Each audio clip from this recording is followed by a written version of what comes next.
of the Woodpecker. Long, long ago, in a cozy forest, lived a woodpecker with feathers as bright as the morning sun. This woodpecker was famous for its love of tapping on trees, and all the other animals in the forest knew about this hobby. One day, as the woodpecker was tapping on a tree, a curious rabbit hopped over.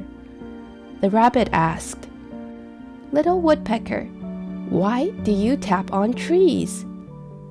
The woodpecker paused its tapping and explained, "I tap on trees to find food, dear rabbit.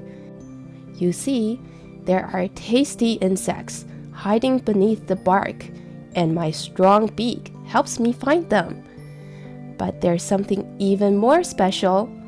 When I eat these insects, I'm also helping the trees."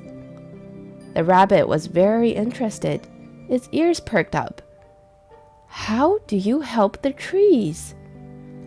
The woodpecker continued, "Well, by tapping on trees to find insects, I make sure the trees don't get harmed by too many pests. This helps the trees stay healthy and strong. So, I'm like a forest doctor, taking care of the trees by eating the bad bugs." The rabbit nodded, understanding the woodpecker's important job. This story emphasizes the unique roles different animals play in the forest and how they make the whole community a better place.